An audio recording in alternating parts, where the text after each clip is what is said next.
À la une de l'actualité ce 7 avril 2021, à quelques jours de l'élection présidentielle au Tchad, le président de la CENI a affirmé que le pays est prêt et que 95% des cartes électorales ont été distribuées.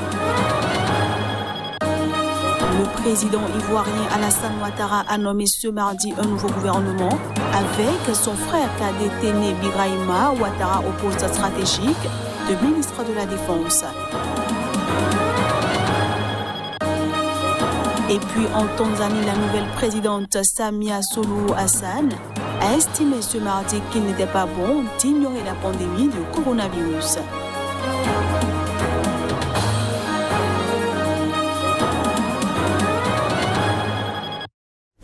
Voilà pour les titres. Bienvenue à tous. Au Congo-Brazzaville, la Cour constitutionnelle a confirmé l'élection de Denis Sassou Nguesso. Ce faisant, elle rejette les recours de l'opposition. L'élection de Denis Sassou Nguesso au scrutin du 21 mars dernier a été validée ce mardi par la Cour constitutionnelle. Il a recueilli 88,40% de suffrages au lieu de 88,57% de voix, selon les résultats provisoires que la Cour a légèrement modifiés après avoir rejeté les recours en annulation de 3 opposants. Qu'il y a en conséquence lieu de déclarer élu président de la République le candidat Sassou Nguesso Denis qui, à l'occasion de l'élection du président de la République, scrutin des 17 et 21 mars 2021, a recueilli 88,40% des suffrages du premier tour. Tout en s'inclinant devant le verdict de la Cour, Maître Jean-Philippe Pesso, avocat de Jean-Jacques Serge Yombi Opango, allié de Guy Brice Parfait Kolela, opposant décidé le lendemain du scrutin, pense que le problème reste entier. Le problème que nous avons posé à la Cour reste entier. Kolela décédé, il perd sa personnalité juridique. Donc, il perd son statut de candidat. Est-ce qu'on peut prononcer les résultats d'un défunt, d'une personne qui n'est plus candidat? Le problème reste entier. Sa victoire confirmée, Denis Sassou Nguesso attend désormais son investiture pour un 4e mandat de 5 ans, avec de nombreux défis à relever. Au Tchad, le président de la Commission électorale nationale indépendante, Mahamat Kodi, a affirmé que le pays est prêt pour la présidentielle. Il a également assuré que 95% des cartes électorales ont été distribuées et que les délégués sont en place et n'attendent que le jour J. On le suit. En ce moment précis, nous sommes prêts pour aller aux élections. Être prêt, c'est quoi? Être prêt, c'est s'assurer que les cartes soient ventilées à un certain pourcentage. Je vous avance le chiffre de 95%. Être prêt, ça veut dire que tous nos délégués et nos démembrements sont en place et n'attendent que le jour J. On est à 95% de distribution de nos cartes. Il y a quelques ratés, nous nous en sommes rendus compte et au fur et à mesure, nous sommes en train d'y remédier. C'est toujours comme ça. Si vous ne figurez pas sur la liste, ça veut dire que vous ne vous êtes pas fait recenser. Et dans ce cas, qu'est-ce qu'on y peut lorsque quelqu'un ne s'est pas fait recenser? Ça fait partie des pertes lorsqu'on est dans ce cas d'élection. Mais nous prions Dieu qu'il n'y en ait pas beaucoup, ces gens-là. En tout cas, même s'il y en a, c'est très, très minime. Tous les matériels sont acheminés. Est-ce qu'ils sont tous arrivés à destination? Oui. Est-ce qu'ils ont atteint les destinations ultimes, c'est-à-dire les villages, les communes? Je ne peux pas vous le dire puisque nos délégués sont en train de faire la situation et nous informent au fil du temps. Je le disais en titre, le secrétaire général de la présidence ivoirienne Abdourahmane Cissé a confirmé le nouveau gouvernement avec le frère cadet du président Ouattara au poste stratégique de ministre de la Défense. Ceci 1 mois après la victoire du parti présidentiel aux législatives. Le président ivoirien Alassane Ouattara a nommé mardi un nouveau gouvernement avec son frère cadet Téné Birahima Ouattara au poste stratégique de ministre de la Défense, 1 mois après la victoire de son parti aux législatives. Téné Birahima Ouattara, gratifié du titre de ministre d'État, était ministre de la Défense par intérim depuis le brusque décès d'un cancer du Premier ministre Ahmed Bakayoko le 10 mars, lui qui occupait également le poste de la Défense. Le général Wagondo Diomandé, autre fidèle du chef de l'État, conserve son poste de ministre de l'Intérieur et de la Sécurité dans ce gouvernement qui compte 37 portefeuilles, dont 7 femmes, avec peu de changements aux principaux postes.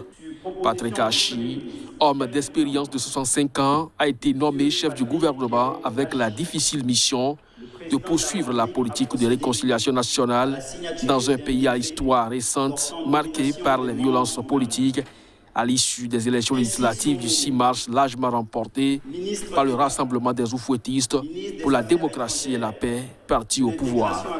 Ces élections se sont déroulées dans le calme et avec la participation de tous les partis de l'opposition, contrairement à la présidentielle du 31 octobre boycottée par l'opposition et marquée par des violences ayant fait une centaine de morts, qui a abouti à la réélection d'Alassane Ouattara pour un 3e mandat controversé.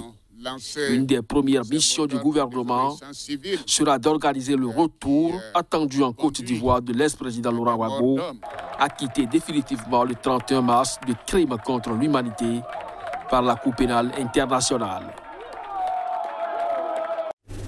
À quelle date Laurent Gbagbo foulera-t-il le sol de l'aéroport Félix Houphouët-Boigny d'Abidjan? Près d'une semaine après l'acquittement définitif de l'ancien président de Côte d'Ivoire par la Cour pénale internationale, son retour au pays demandé avec insistance par ses partisans est en discussion. Les modalités sont loin d'être fixées. Depuis des mois, des intermédiaires tentent d'organiser un échange téléphonique entre les deux hommes, mais ils n'y sont pas encore parvenus. Le gouvernement veut encadrer le retour de Laurent Gbagbo pour éviter des débordements. Jusque-là, c'est Ahmed Bakayoko qui menait les discussions. La maladie et le décès du Premier ministre ont suspendu le processus, mais la nomination de Patrick Achi et le retour prochain d'Assoa Adou, chargé par Laurent Gbagbo de le représenter auprès des autorités et récemment absentes du pays, devrait permettre une reprise rapide. Les proches de l'ex-président ne veulent pas se précipiter. Ils insistent sur les garanties à sa sécurité et demandent aussi qu'il bénéficie de la loi sur le statut des anciens chefs d'État dont il a été exclu, qui lui octroierait un salaire, des frais de déplacement, du personnel. Selon un membre de sa famille, la réhabilitation de sa résidence de Mama, son village, est achevée. Les travaux à celle de Cocody sont en passe de l'être. Reste à savoir si, libre de ses mouvements, Laurent Gbagbo ne fera pas quelques étapes sur la route d'Abidjan, des visites à des dirigeants amis ou à des organisations de la diaspora qui l'ont soutenu sont évoquées, mais tributaires du contexte sanitaire. Après la CENCO, la Conférence épiscopale nationale des catholiques et l'Église protestante du Christ au Congo, les églises de réveil, jadis silencieuses sur les questions sociopolitiques et réputées proches des gouvernants, sortent de leur silence. Plus de précisions à travers cet élément. Divisées sur les questions dogmatiques, les 3 principales confessions religieuses de la République démocratique du Congo se liguent pour la première fois pour exiger la tenue d'élections crédibles dans le délai constitutionnel en 2023. Les églises évangéliques se mobilisent donc à leur tour. Pour leur président, le prophète Dodo Israël Kamba, l'échéancier électoral ne devrait souffrir d'aucun débat. Nos appels au respect de la Constitution, c'est sur la base de ça que nous estimons qu'il est valable et convenable que les élections se tiennent en 2023. Les priorités sont les dispositions qui doivent être prises à temps pour la tenue de bonnes élections transparentes, libres et apaisées. La feuille de route dévoilée n'a pas de calendrier détaillé ni d'échéancier, mais elle comporte des rubriques génériques et une première demande de surveillance des élections. Elle prévoit aussi une implication des églises dans la campagne pour mobiliser les populations autour de l'enjeu électoral. Autre chose, c'est la préparation des équipes de formation qui doivent descendre sur toute l'étendue de la République pour faire le travail. Pour la vulgarisation, nous avons des personnes à former qui descendent sur le terrain. Nous préparons des hommes à organiser des rencontres et des conférences au sujet. On est en parfaite communion avec l'Église catholique. Les églises de réveil, tout comme les protestants et les catholiques, préfère prioriser l'installation d'une nouvelle équipe dirigeante de la commission électorale avant de batailler pour les autres réformes, ce qui provoque une levée de boucliers au sein de la société civile, tout comme de l'opposition.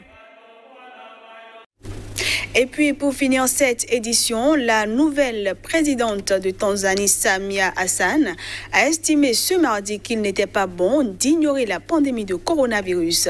Une sortie qui laisse entrevoir un changement d'attitude par rapport à son prédécesseur qui en avait minimisé la gravité.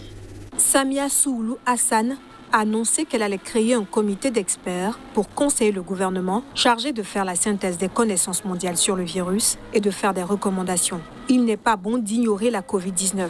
Nous ne pouvons la rejeter ou l'accepter sans les conclusions de la recherche scientifique, a-t-elle déclaré lors d'une cérémonie d'investiture de nouveaux membres du gouvernement à Dar es Salaam, la capitale économique. Les experts nous en diront plus sur la pandémie et nous conseillerons sur ce que le reste du monde propose. Nous ne pouvons pas tout accepter les yeux fermés, mais nous ne pouvons pas non plus nous isoler, comme si nous étions sur une île, tandis que le monde avance dans une toute autre direction. Hassan est devenue la première présidente de la Tanzanie courant mars, à la suite du décès soudain du président John Magufuli à l'âge de 61 ans. Président depuis 2015, Magufuli est officiellement mort le 18 mars de problèmes cardiaques, selon les autorités tanzaniennes. Mais son principal opposant affirme que le dirigeant, qui n'a cessé de minimiser l'impact du coronavirus et refusé de prendre des mesures pour endiguer la pandémie, est mort de la Covid-19.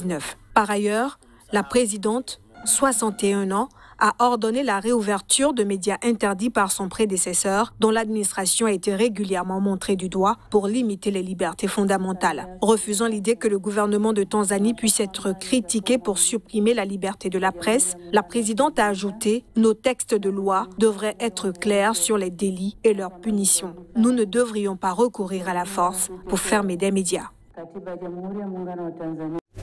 Voilà qui va mettre un terme à cette édition. Merci à tous de l'avoir suivi.